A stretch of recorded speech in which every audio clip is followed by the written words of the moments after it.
Cricket খেলাতে পারদর্শিতাকে ছাপিয়ে গিয়েছিল ক্রিকেটের প্রতি ভালোবাসায়। ক্রিকেটের পুঙ্খানুপুঙ্খ খবর সংগ্রহ করাই ছিল তার আগ্রহ।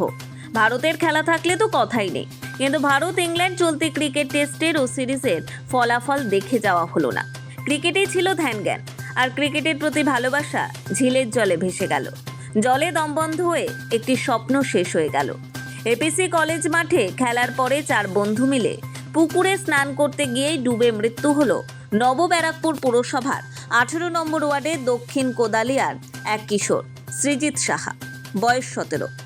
নবব্যারাকপুর এপিসি কলেজ মাঠে 4 বন্ধু মিলে ফুটবল খেলার পর মাঠের পাশে 6 নম্বর ওয়ার্ডের বড় ঝিলে স্নান করতে নামে বন্ধুরা। সাঁতরে কয়েকবার এপার ওপার করেন তারা। কিছুক্ষণ পরে অপর 3 বন্ধু খেয়াল করেন বন্ধু সৃজিতকে আর দেখা যাচ্ছে না।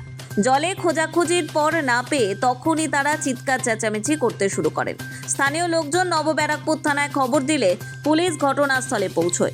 সঙ্গে সঙ্গে খবর পেয়ে দুর্যোগ মোকাবিলা বাহিনীর কর্মীরা ঝিলে বড় জাল ফেলে দীর্ঘ খোঁজাখুঁজি চালান। 1.5 ঘন্টার পর সৃজিতের দেহ উদ্ধার হয়। তড়িঘড়ি অ্যাম্বুলেন্স করে দেহ পানিহাটি স্টেট জেনারেল হাসপাতালে নিয়ে গেলে চিকিৎসকেরা তাকে মৃত বলে ঘোষণা করে। দেহ ময়নাতদন্তের জন্য পাঠানো হয় ব্যারাকপুর মর্গে।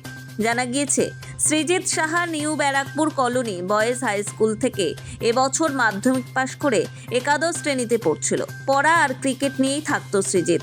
17 বছরের পরমায়ু আর স্বপ্ন নিয়ে সে এসেছিল, যা তলিয়ে গেল ঝিলের জলে।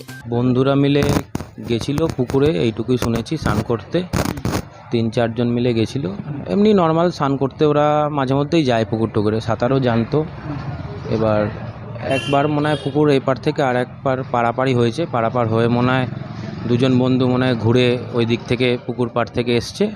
আর ও মনে হয় বলেছে মনে হয় আমি চলে যাব সাঁতরে যেতে গেছে, মাছ পুকুরে মনে হয় দম হারিয়ে গেছে। ওখানে এই বন্ধুরা বললো যে এরকম হঠাৎ করে ডুবে যাচ্ছে, তারপরে আর তলিয়ে গেল তলায়।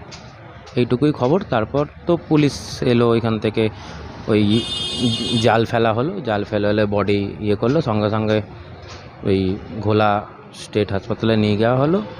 ওইখানে ডাক্তার বললো যে এক্সপায়ার করে গেছে। ওর নাম সৃজিত সাহা। মানুষের খুব কাছের লোক ছিল। সকল এলাকার খুব ভালো চোখে দেখতো, ভালোবাসতো, ভালো ক্রিকেট খেলতে জানতো। কলকাতার নামি দামি মাঠে প্রচুর ক্রিকেট খেলেছে এই বয়সের মধ্যেই।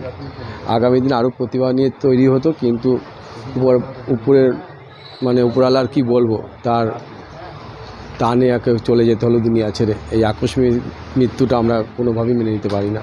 নোবেল বাংলা।